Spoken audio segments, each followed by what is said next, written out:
السلام عليكم. لا تنسوا الاعجاب بالفيديو والاشتراك في القناة تشجيعا لنا لنستمر بنشر المزيد إن شاء الله.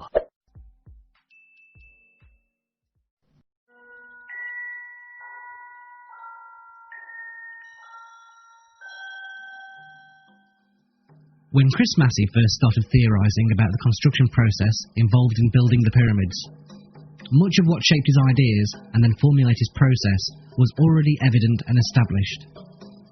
The pyramid precinct was already there, 22 feet wide and 33 feet deep. There was evidence of a canal, and there was a covered causeway.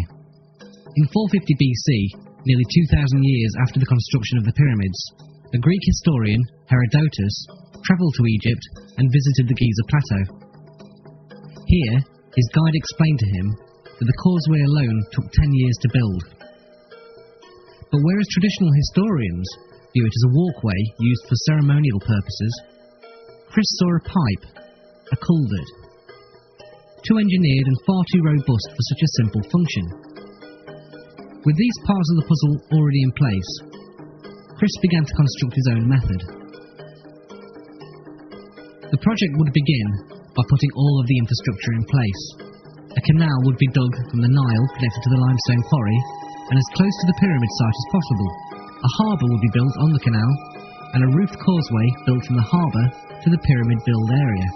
A moat, that is the precinct, would be dug around the limestone outcrop and filled with water.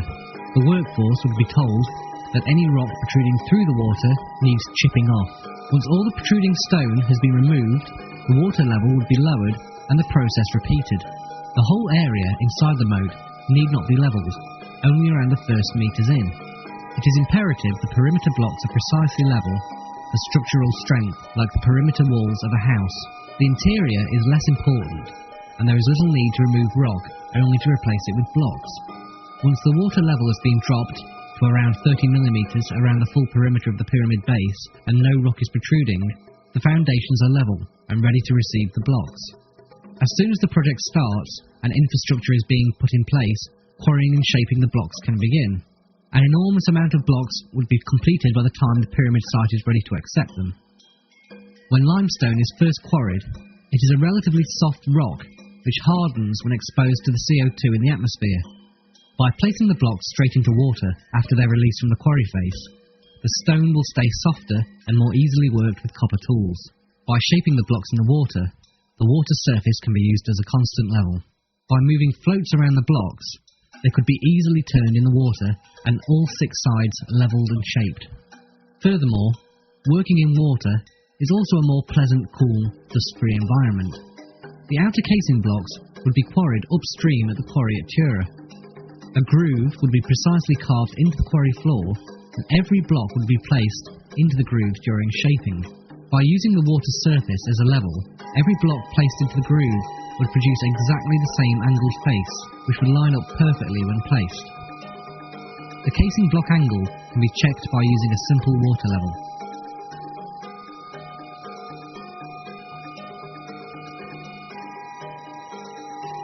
The quarrying process can take place all year round. Once shaped, the blocks would have floats attached and then left in a store area on the quarry floor. Ideally, the floats would be made from cedarwood. The density of limestone is around 2.5 tonne per cubic metre. When placed in water, each cube displaces 1 tonne of water, so you only need 1.5 tonne of buoyant material attached to float a stone block. Cedarwood has a density of around 500 kilograms per cube, so around 3 cubes of cedarwood would be required to float each cube of limestone. The amount of buoyant material required could be massively reduced by either hollowing out the wood or replacing the wood with more buoyant material. But then, as now, Egypt was not blessed with large forests and an abundance of timber, so the floats would be made from sealed papyrus matting wrapped around inflated animal skins.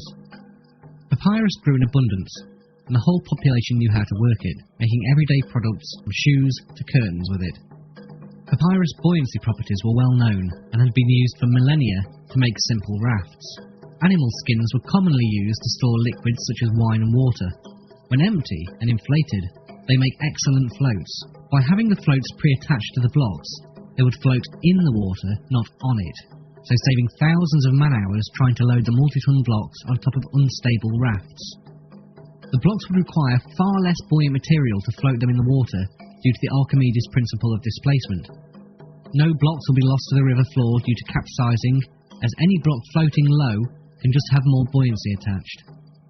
If floating a few tons of stone blocks seems improbable to you, then consider right now we have oil tankers sailing on the oceans weighing several thousand tons. When it comes to size and weight, anything can float. The majority of the pyramid building workforce would have been farmers and only available during the 3-month flood season when their fields were underwater and unworkable. When flood season begins, the Nile would rise and deepen the water in the quarry floor. Thousands of blocks would float up, ready for transportation.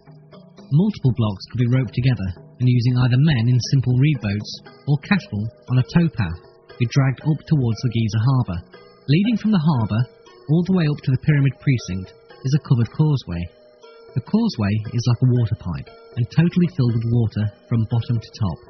The bottom of the causeway has 2 gates built into it. The lower gate is level with the water in the harbour, while the upper gate is around 8 metres further up the causeway at a much higher level. The higher gate is closed, sealing off the pipe and holding all the water in above. The lower gate is then opened. Although the upper gate stands on a higher plane than the lower gate, the water will stay in place because it is not exposed to atmospheric pressure. It will act like water in a glass pint pot when turned upside down in a water-filled sink, with the water staying in place even though it's above the sink's water level.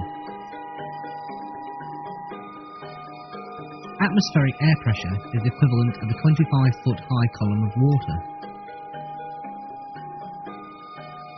With the bottom gate open, blocks can be floated into the causeway. When the space between the 2 gates is full of blocks, the lower gate can be closed and the upper gate opened. The blocks will then float upwards towards the water-filled precinct. Due to the pressure of water on the bottom gates, an extra pair of gates would be built around halfway up the causeway to reduce this pressure. An endless rope could be thread through the floor of the causeway and the blocks attached to speed up the flotation through the tube. After levelling the precinct, the moat would be semi-refilled with water. The blocks would float up the causeway and into the water-filled precinct. The first blocks to be placed are Tura-angled casing stones. They would be floated around the precinct and lowered into position along a precise, remarked line. When building a house, the perimeter brickwork is placed first to give the building its precise shape and strength, with the roof sitting on the perimeter brickwork and the majority of the internal wall not being load-bearing. Be it a house or a jigsaw, by starting and joining the perimeter pieces, a uniform shape is made. The interior will be then easily sorted out. The same will apply to pyramid building. Get the outer blocks precisely placed, and the structure will have the right shape. The first 2 layers behind the facing blocks would need to be precisely cut and joined together to give the structure inherent strength. Due to the lower blocks not being raised above the precinct height, larger blocks can be placed, giving a strong foundation to the building. As each block layer is placed, it is checked for level against the water surface. Adjustments would then be made to the blocks. When a layer has been completed and level checked, more water is added to the precinct moat, making the water deeper, so that the next layer can be floated into position. This process would continue until the water is level with the top of the precinct wall, which was around 8 metres high. When the first few layers have been positioned and are nearly level with the precinct wall, the blocks will have to be raised above the precinct water level. By building a lift shaft onto the side of the pyramid, we would recreate a similar structure to the causeway. Again, build 2 separated gates at the bottom of the shaft, fill the shaft with water, and again close the second gate to hold the water in the shaft. Open the first gate and float in numerous blocks. Then shut the first gate, open the second gate, and the block will float up to the summit of the pyramid. To keep water pressure down on the lower gates, every 15 metres or so, additional pairs of gates will be built into the shaft. Here we see blocks floating up the water lift shaft.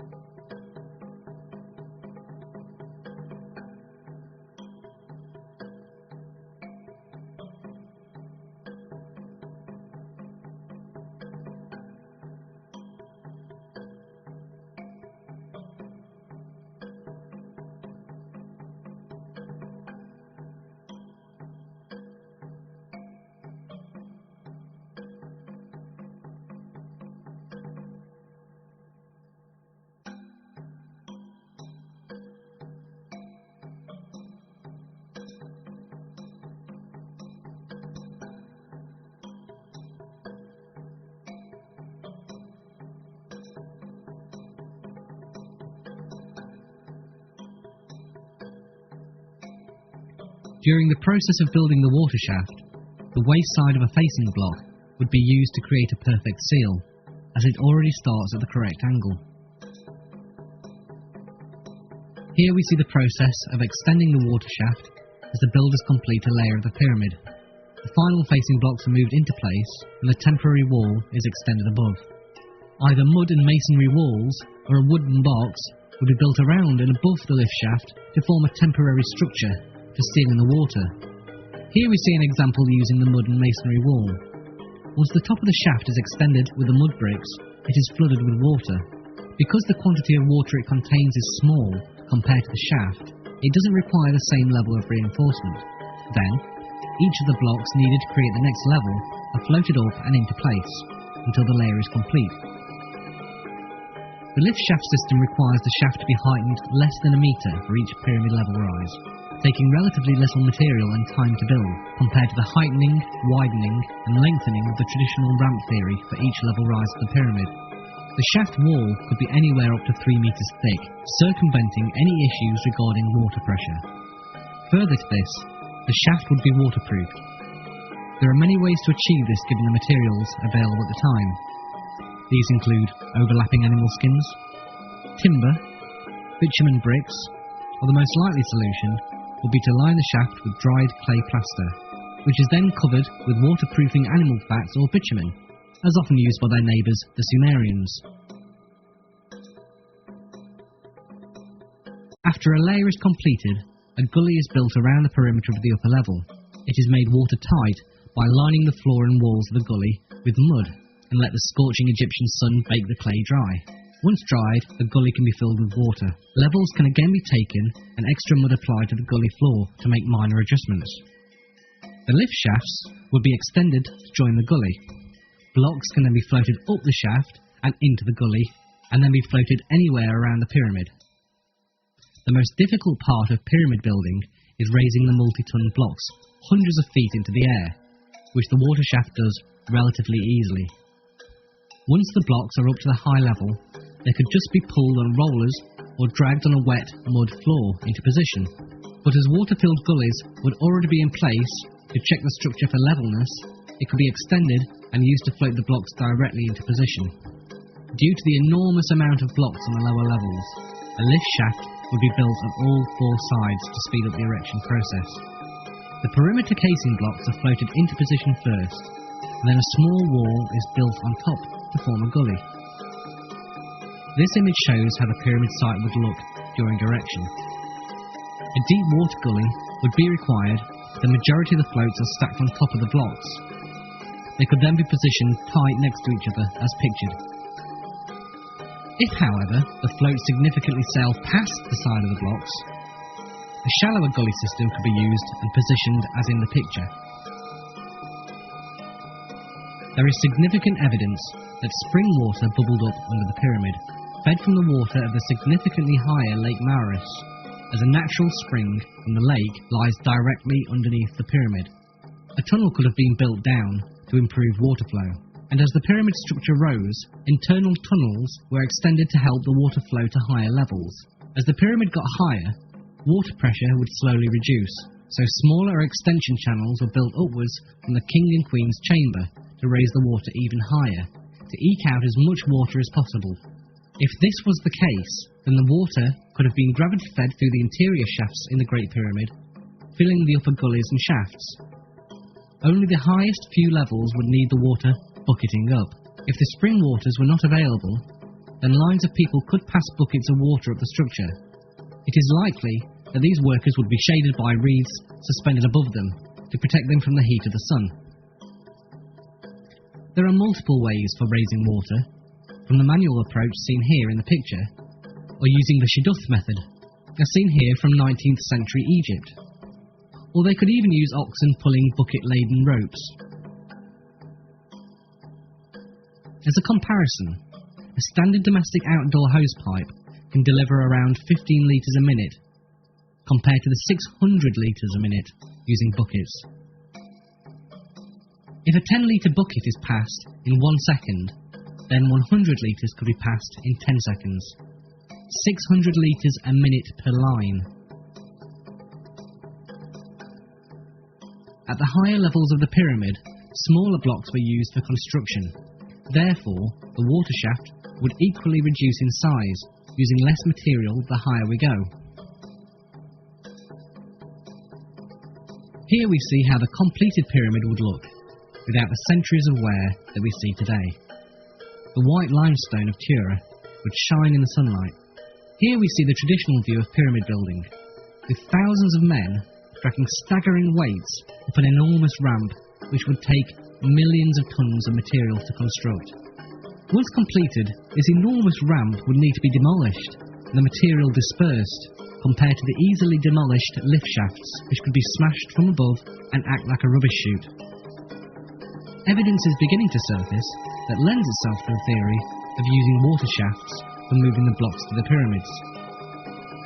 The picture you see here is of a roofed causeway that was discovered near Snefru's bent pyramid.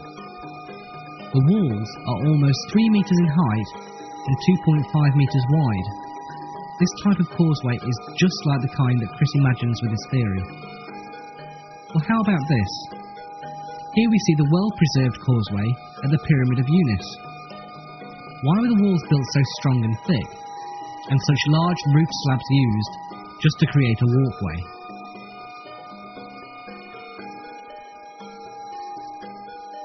Even National Geographic have posted a story on the discovery of a canal linking the Aswan quarry to the Nile River. Another article in the Telegraph reports that scientists have discovered the secret that allowed Angkor Wat, a famous 1,000-year-old temple complex in Cambodia, to be constructed far faster than should have been possible, using canals. Could this technique have been widespread in the ancient world? Further evidence of the use of water can be found in these photos from John Cagman that show salt in the structure as well as water erosion in the lower chambers.